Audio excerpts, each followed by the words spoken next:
한림 원탁 토론회는 국가적으로 중요하게 대두되는 각종 과학기술 관련 현안 문제에 대한 해결 방안을 도출하는 그러한 행사입니다. 오늘이 저희 110회 한림 원탁 토론회입니다. 작년 3월에 100회 행사를 했고 생각해보니까 금년에 첫 원탁 토론회입니다. 이 구제역 또 AI 관련해서 정부는 이대로 방치할 것인가 라고 이제 질문을 이렇게 했는데 과연 방치를 한 것인지 아니면 방법이 없는 것인지 또는 더 전문가들과 토론을 통하여 좀 개선할 수 있는 것은 어떤 방법이 없을 것인가 정책을 좀 토론하는 그런 자리가 되었으면 합니다. 과연 뭐하러 저런 얘기 됐나 이런 생각이 들까봐 또 걱정됩니다. 일단 분쟁에 대해서 제가 말씀을 좀 드리겠습니다. 일본의 혈청이 있고 그 혈청 아래 심한 사진들이 이렇게 나오게 되는데 아마 보시기에 좀 힘들 정도로 돼지가 이렇게 풀과 제일 오른쪽에 보이시는 대한민국 혈청의 O형이 2012년에 발생한 부재는 무죄 하나를 맞는데 3개월 동안에 2조 7천억 원이나 돈을 들였습니다. 백신 개발을 하고 있질 않습니다. 그래서 옛날에 그냥 개발된 데가 상당히 그렇기 때문에 난스트럭처 비구조 단백을 갖고 있지 않아서 드리겠습니다.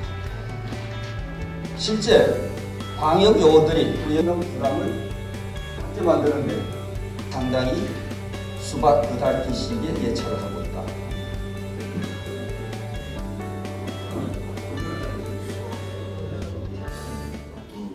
안녕하세요. 저는 한국가금수의사 회장 윤종 수의사라고 합니다. 고병원성 인플루엔자에 대한 백신 정책에 대해서 많은 논의가 있었습니다. 고병원성 인플루엔자에 대한 백신은 현재 살처분 정책밖에 없는 우리나라에서 쓸 수 있는 하나의 좋은 도구입니다. 백신 정책이라는 것은 살처분을 하지 않고 백신을 하는 게 아니고요. 살처분 정책을 유지하면서 백신 정책을 같이 도입해서 산란계에만 한다든지 아니면 이제 경기도에만 한다든지 할 수 있는 다양한 방법을 사용할 수가 있습니다. 그래서 백신 정책이 주는 장점은 다양성입니다. 우리나라 같이 매년 발생하고 또 언젠가 터질 이런 위기에 있어서는 예방적인 백신을 할 수도 있고요. 또 발생했을 때 긴급적인 백신을 할 수도 있고 아니면은 전체적인 백신을 할 수도 있고 여러 가지 다양한 정책 구사가 가능한데요. 현재 저희가 그렇게 구사를 할 수 없는 거는 이걸 전담할 수 있는 전략적인 판단을 하는 그런 전문 인력 혹은 전문 조직이 없기 때문이라고 저는 생각을 합니다. 그리고 이런 조직을 구성하고 그 백신 정책에 대한 플랜을 세우는 데만도 많은 시간이 필요하기 때문에 이런 조직 구성 그리고 언제 백신 정책으로 갈 것인지 이런 경제성 평가가 우선돼야 된다고 생각하고 있습니다. 이상입니다. 경기도 동물방역위생과장 김성식입니다.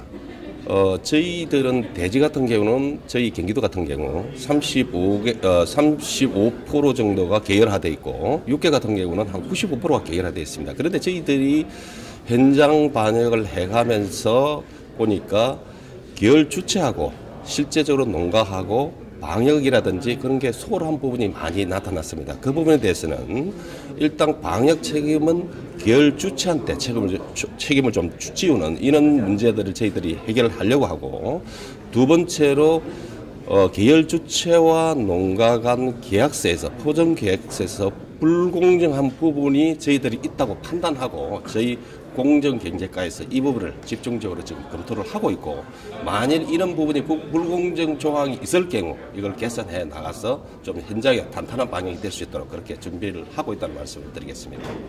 계열사와 살처분을 했을 때 계열사와 실제적으로 농가 간 보상금 문제는 그 동산에 대한 어떤 재산권은 계열 주체가 가져 있기 때문에 그 부분은 어떻게 보면은 계열 주체가 가져간 게 맞습니다. 그렇지만은 여기에 다른 어떤 임금이라든지 농가에 들어가는 어떤 재료비라든지 이런 부분에 대한 것도 어떤 보상에 다 포함되고 있기 때문에 이런 부분까지 저희들이 검토를 해서 공정한 부분은 꼭 공정하게 처리될 수 있도록 그렇게 관리를 해 나갈 예정입니다.